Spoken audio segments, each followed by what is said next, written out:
Hi friends, welcome to Sikdar's academy. Sikdar's একাডেমিতে সবাইকে স্বাগত। এই ভিডিওতে আমরা আলোচনা করব প্রাইমারি 32,000 মামলা।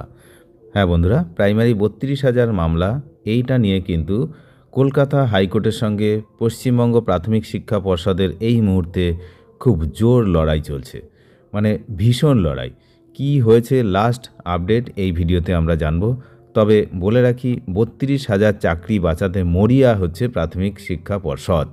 তারা কিন্তু সর্বতোভাবে চেষ্টা করছে এই 32,000 শিক্ষকের চাকরি যাতে বাতিল না হয় সেদিকে কিন্তু তারা নজর রাখছে, এবং তার জন্য তারা তাদের যে অ্যাডভোকেট জেনারেল আছে তিনি হাইকোর্টে রীতিমতো একাই লড়ছেন বললে চলে। তার কারণ এই প্রথম বলার সুযোগ তারই রয়েছে, তাই তার বলা যত সময় না শেষ হবে তত সময় বিপরীত পক্ষের কিন্তু বলা শুরু হবে না।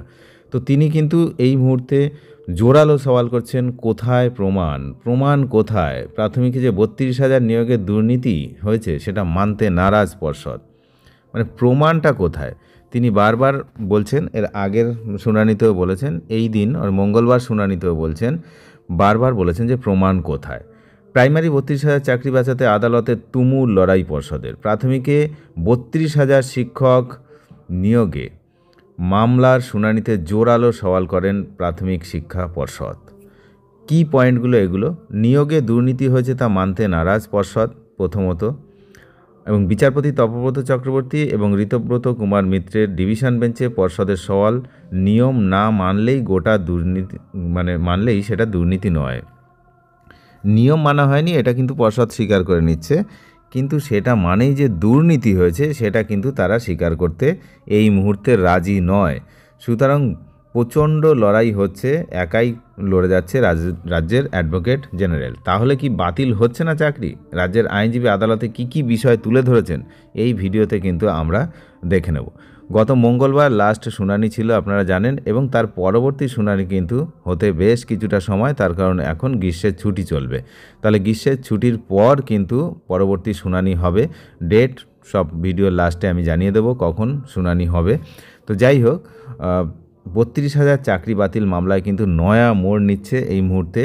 যে মামলা সিঙ্গেল বেঞ্চ, ডিভিশন বেঞ্চ, তারপরে হচ্ছে সুপ্রিম কোর্ট ফিরে সেই সমস্ত জায়গায় ঘুরে আবার ফিরে এসছে হাইকোর্টে, সেই মামলা এখন বিরাট তৎপরতা দেখাচ্ছে পর্ষদ।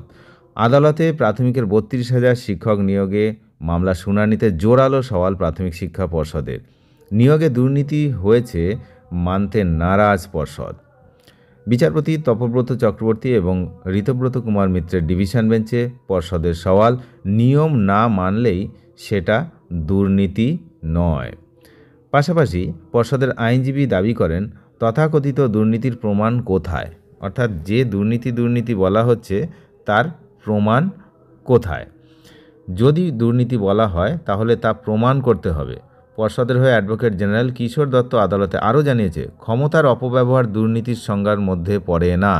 অর্থাৎ তিনি বলতে চাইছেন, সেই সময় যে সমস্ত কর্তা ব্যক্তিরা ছিলেন তারা ক্ষমতার অপব্যবহার হয়তো করেছে, হয়তো না করেছে সবাই জানে, তো অপব্যবহার করেছে, কিন্তু সেটার সঙ্গে দুর্নীতির সংজ্ঞা এক নয়। এরমভাবেই আদালতে তিনি বোঝাতে চাইছেন যে এই যে 32,000 প্রাথমিক শিক্ষকের চাকরি বাতিল যে একতরফা করা হয়েছে সেটা কিন্তু তিনি বারবার, আগের দিনও সওয়ালে তাই হয়েছে, গত মঙ্গলবারের সওয়ালেও কিন্তু একই রকম দেখা গেছে যে তিনি বারবার বলতে চাইছেন যে দুর্নীতি আর এই বিষয়টা এক নয়।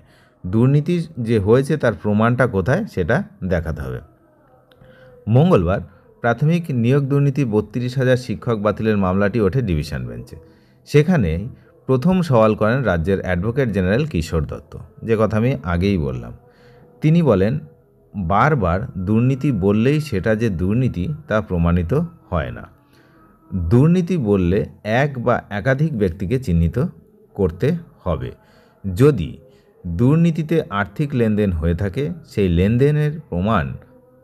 লেনদেনটাও প্রমাণ করতে হবে। সঙ্গে কোনো পরীক্ষার্থীকে সুবিধা পাইয়ে দেওয়ার জন্য ঘুষ নেওয়া হয়েছে সেটিও আদালতে প্রমাণ করতে হবে বলে জোরালো সওয়াল করেন এজি কিশোর দত্ত। তিনি আদালতে আরও জানান, নিয়ম না মানলেই সেটা দুর্নীতি নয়, ক্ষমতার অপব্যবহার দুর্নীতির সংজ্ঞার মধ্যে পড়ে না। তো এটাও কিন্তু তিনি বলেছেন। বারবার এক কথাই ইনি বলছেন বেশি বেশি করে, যে দুর্নীতি আর ক্ষমতা কিন্তু এক নয়, ক্ষমতার অপব্যবহার আর দুর্নীতি এক নয়। উল্লেখ্য, 2014 সালে টেট পরীক্ষা নেয় রাজ্য, প্রায় 1,25,000 প্রার্থী উত্তীর্ণ হয়। তাদের মধ্যে 42,949 জনকে নিয়োগপত্র দেয় পর্ষদ, কিন্তু একাধিক বেনিয়মের অভিযোগ তুলে হাইকোর্টের দ্বারস্থ হন কয়েকজন চাকরিপ্রার্থী।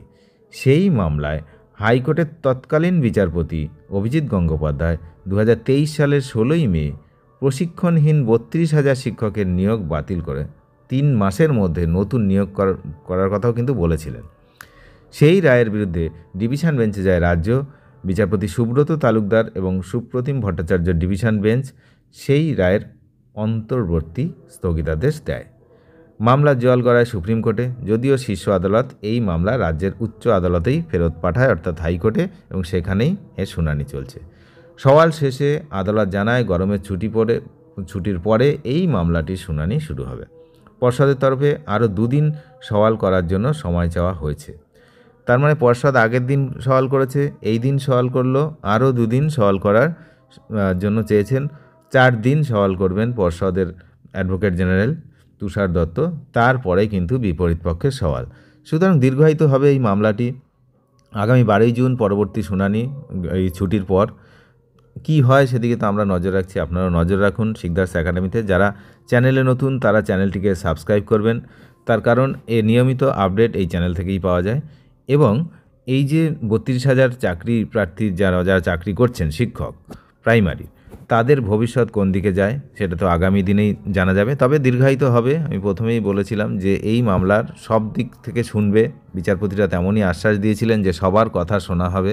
সুতরাং কথা শুনতে শুনতে রাজ্যের কথাই শোনা হচ্ছে, 2টো শুনানি চলে গেল, আরও 2টো শুনানি রাজ্যই কথা বলবে এমনটাই জানা যাচ্ছে।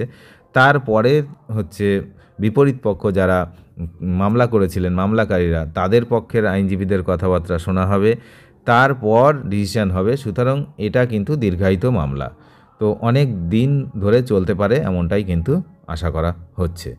অনেক ধন্যবাদ শেষ পর্যন্ত দেখার জন্য।